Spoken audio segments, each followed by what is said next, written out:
ভারতে বৃদ্ধিপ্রাপ্ত করোনা মামলার সংখ্যা চিন্তা বাড়িয়ে দিয়েছে। গত 24 ঘন্টায় 2,96,000-এর মতো নতুন মানুষ আক্রান্ত হয়েছে। বৃদ্ধিপ্রাপ্ত বিপদকে দেখে ভারত সরকার চিকিৎসা জগতের টপ ব্যক্তিদের কাছ থেকে উপদেশ নেওয়ার জন্য বলেছে। অনেক বিশেষজ্ঞ এই মহামারীকে কন্ট্রোল করার জন্য নিজ নিজ মতামত প্রকাশ করেছে। বিশেষজ্ঞরা যে উপদেশ দিয়েছে তা আমাদের জন্য ভীষণ কার্যকরী। আমাদের প্রত্যেককে সেই উপদেশগুলো মেনে চলা উচিত। করোনা রোগীর সিটি স্ক্যান বা এক্স-রে করা প্রয়োজন। এক্সপার্টরা বলছেন প্রায় 80% মামলায় RT-PCR টেস্টে করোনা ধরা পড়ে যায়, কিন্তু যেই লক্ষণমূলক রোগীদের রিপোর্টে সংক্রমণ ধরা পড়ছে না তাদের সিটি স্ক্যান বা বুকের এক্স-রে করানো উচিত। শুধু এতটাই নয়, প্রথম টেস্টের রিপোর্টে নেগেটিভ আসার 24 ঘন্টা পর পুনরায় টেস্ট করানো উচিত, যাতে সময় থাকতে চিকিৎসা শুরু করা যায়। এইমসের নির্দেশক আর দেশের টপ ডক্টর রণদীপ গুলেরিয়া বলেন, যদি নমুনা ঠিকমতো না নেওয়া হয়ে থাকে বা টেস্ট সময়ের পূর্বেই করা হয়ে গিয়ে থাকে তবে রিপোর্টে করোনা ধরা নাও পড়তে পারে। যতক্ষণ না সংক্রমণ বেশি ছড়াচ্ছে ততক্ষণ রিপোর্টে সংক্রমণ ধরা পড়বে না। এর জন্য সংক্রমণের লক্ষণ থাকলে করোনা টেস্ট করার সাথে সাথে সিটি স্ক্যান আর চেস্ট এক্স-রেও করানো উচিত। যদি প্রথম রিপোর্টে সংক্রমণ না ধরা পড়ে তবে 24 ঘন্টা পর পুনরায় টেস্ট করানো উচিত। মেডিসিন সময় মতো প্রয়োগ করা প্রয়োজন। এইমসের নির্দেশক আর দেশের টপ ডক্টর রণদীপ গুলেরিয়া করোনাকে নিয়ে অনেক চমকে দেওয়ার মতো কথা বলেছেন। উনি বলেন, করোনার চিকিৎসার 1 বছরের মধ্যে আমরা দেখেছি দুটো জিনিস সবচেয়ে মহত্বপূর্ণ। এক হলো মেডিসিন আর মেডিসিনের সময় মতো প্রয়োগ। যদি আপনি দ্রুত টেস্ট করেন আর করোনা ধরা পড়তেই তার চিকিৎসা শুরু করে দেন তাহলে ঝুঁকি অনেকটাই কমে যায়। উনি এও বলেন, একদিনেই মেডিসিনের ককটেল দিয়ে দেওয়া অর্থাৎ বেশি মেডিসিন দিয়ে দিলেও তা রোগীকে মেরে ফেলতে পারে।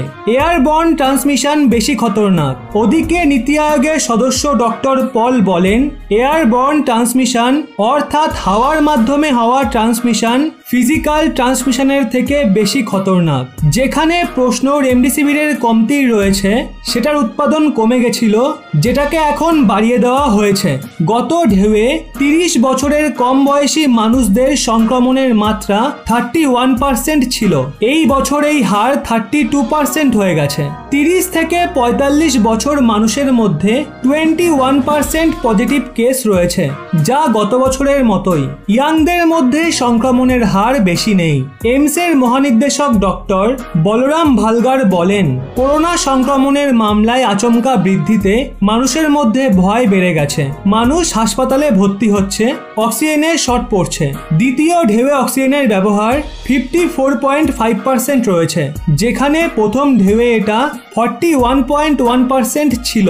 ওদিকে যান্ত্রিক ভেন্টিলেশনের প্রয়োজন 27% আছে, যা আগের ঢেউয়ে 37% ছিল, যা থেকে পরিষ্কার বোঝা যায় দ্বিতীয় ঢেউয়ে ভেন্টিলেটরের প্রয়োজন কম আছে, যেখানে অক্সিজেনের আবশ্যকতা বেশি রয়েছে। জাদু দেখাচ্ছে না রেমডেসিভিরের বড়ি। এক্সপার্টরা বলছেন রেমডেসিভির মেডিসিন জাদুবড়ি নয়, আর না তো এটা মৃত্যু হার কমায়। আমরা এর ব্যবহার করতে পারি কারণ আমাদের কাছে এখন একটাও অ্যান্টিভাইরাল মেডিসিন নেই। হালকা লক্ষণকারী মানুষদের সময়ের পূর্বে এই মেডিসিন দেওয়ায় কোনো লাভ নেই। আমাদের এটাও খেয়াল রাখতে হবে, যদি এটাকে অনেক দেরিতে দেওয়া হয় তবে তারও কোনো ফায়দা নেই। এই ব্যাপারে ডক্টর রণদীপ গুলেরিয়া বলেন, রেমডেসিভির কেবল ওই মানুষদের দেওয়া উচিত যারা হাসপাতালে ভর্তি রয়েছে আর তাদের শরীরে অক্সিজেনের মাত্রা কম হয়ে গেছে, যাদের ফুসফুস পর্যন্ত ভাইরাস পৌঁছে গেছে আর যাদের শরীরে সিটি স্ক্যানার এক্স-রেতে করোনা ধরা পড়েছে। হওয়া উচিত স্টেরয়েডের সঠিক ব্যবহার। করোনা পেশেন্টদের নিয়ে এক্সপার্টরা বলছেন রিকভারি ট্রায়ালের মাধ্যমে জানা যায় স্টেরয়েডে লাভ হবে, কিন্তু তখন যখন এটাকে সঠিক সময়ে দেওয়া হবে। যদি এটাকে অক্সিজেনের মাত্রা কম হওয়ার আগে দিয়ে দেওয়া হয় তবে এর ক্ষতিকারক প্রভাব দেখা যাবে। করোনা রোগী যাদের সময়ের পূর্বে স্টেরয়েড দেওয়া হয়েছে তাদের মধ্যে মৃত্যুহার বেশি চোখে পড়ছে। ডক্টর গুলেরিয়া এও বলেন, স্টেরয়েড প্রথম দিনই দেওয়ার প্রয়োজন নেই। এটা কেবল ক্রিটিক্যাল পেশেন্টের জন্য উপযোগী, যখন তাদের অক্সিজেনের স্তর কমে যাচ্ছে। কোনো টিকাই 100% কার্যকর হয় না। টিকা নেওয়ার পরও আপনার সংক্রমণ হতে পারে, কিন্তু শরীরে অ্যান্টিবডি করোনা ভাইরাসকে দাপট দেখাতে দেবে না। আপনি সেরকম একটা অসুস্থ হবেন না। গুলেরিয়া বলেন, 6-7 মাসের তুলনায় দিল্লিতে বড় হটস্পট দেখতে পাওয়া যাচ্ছে। করোনা থেকে বাঁচার জন্য এর চিকিৎসা রয়েছে। ডক্টর গুলেরিয়া বলেন, করোনা মামলায় বৃদ্ধির কারণ বেপরোয়া মনোভাব।